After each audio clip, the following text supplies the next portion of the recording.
You don't need to spend much time in downtown St. Pete to realize that the city loves and supports its small businesses. And one of the best options for doing just that is visiting the Saturday morning market. Every Saturday from October through late May, up to 170 vendors fill the parking lot of Al Lang Stadium, offering an array of locally grown produce, locally made crafts, ready-to-eat food, and so much more. Come with us as we tour one of the final Saturday markets of spring of 2021, before the market shifts venues to the smaller and shadier Williams Park for the summer. Hey guys, welcome back to the channel. Today we're going to be showing you one of the most popular ways to spend a Saturday morning in downtown St. Pete. And that is going to the place that's actually right behind us, the St. Pete Saturday Morning Market. Now it's an absolutely beautiful day here in St. Pete and it's going to be perfect weather for showing you around, so we'll see you over there.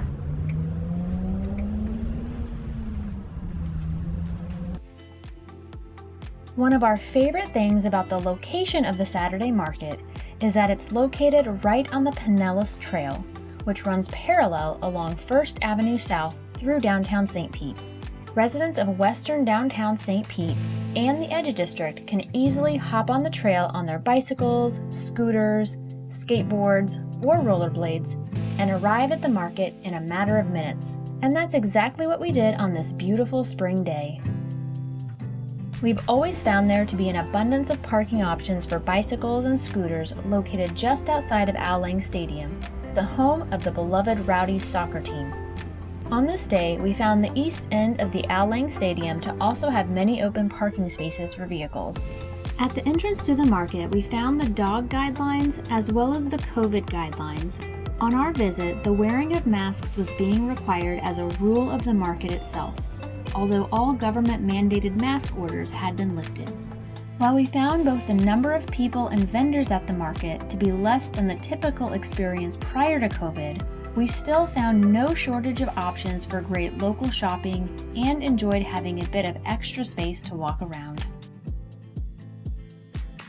We started off our tour of the market by checking out some of the fresh, locally grown produce. We're always impressed with the quality and wide variety of fruits, vegetables, herbs, and plants offered at the market. And this visit was no exception. After browsing through the produce, we stopped by a few of the craft vendors, such as this vendor of soap and sea sponges from the sponge capital of the world, Tarpon Springs.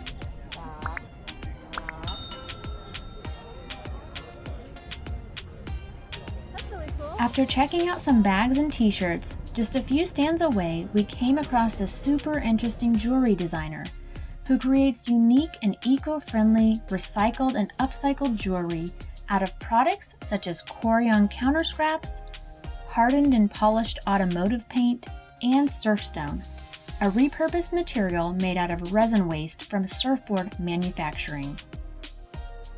Next, we were off to browse some of the locally produced food items. We stopped by a local raw honey stand where we purchased this amazing blueberry-infused honey. And of course, we couldn't pass by the Cheese Lodge without purchasing some delicious cheese.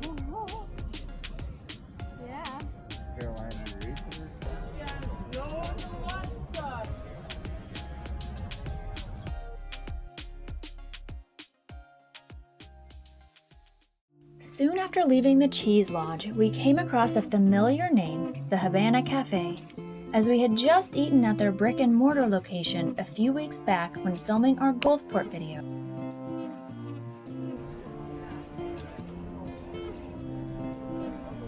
Skylar was delighted at the opportunity to buy a Cuban sandwich and an iced cafe con leche for only $8 total, and neither disappointed.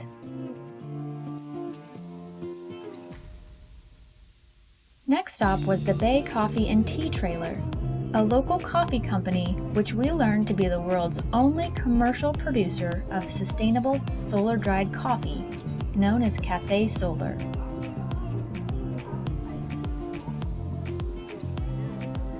After picking up a delicious latte from Bay Coffee, we were off to find more food, and soon found ourselves drawn to the amazing smell of grilled sausage. We found that business was booming at the sausage stand on this day, and to our disappointment, the Hungarian garlic had been sold out. We agreed to pursue our dreams of Hungarian sausage on another day, and ventured on to scope out some of the other food vendors.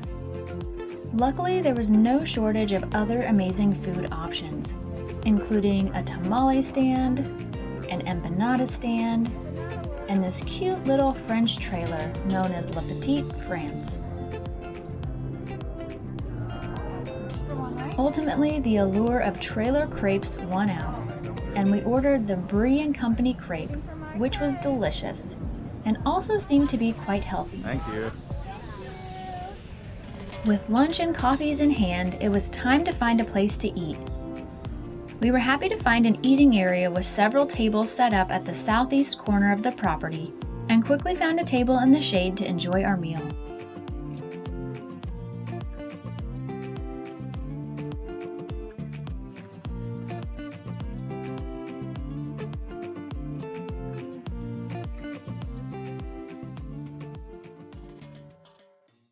Jamie could not wait to get home to try some of this blueberry honey. Oh, you can really taste the blueberry. That's delicious. We just got finished eating our lunch and it's around 1:30. And when we looked up the hours for the market today, it said it closed at 1, but it's a half hour after closing now, and there's still a lot of vendors hanging around and quite a few people as well. So it does look like the vendors will stick around as long as there's people here buying stuff. Another great thing about the market is once you're done shopping, you are right on the bay. So you just have to go across the street to enjoy the water views, and you can also watch the planes land at the airport.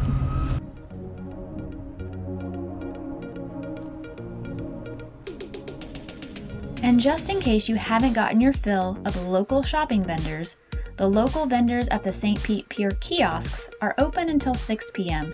and are located just a few blocks away. For more information about those, check out our St. Pete Pier Marketplace video.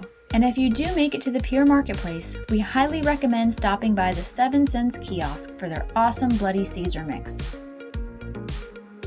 Thank you so much for joining us on our tour of the St. Pete Saturday Market. We hope you enjoyed exploring with us. If you're familiar with the market and have any favorite vendors that we missed during our visit, make sure to share them in the comments below. If you enjoyed this video, please don't forget to give it a thumbs up and let us know. If you're interested in other St. Pete and Tampa Bay area content, make sure to subscribe to the channel and turn the notifications on. Thanks for watching!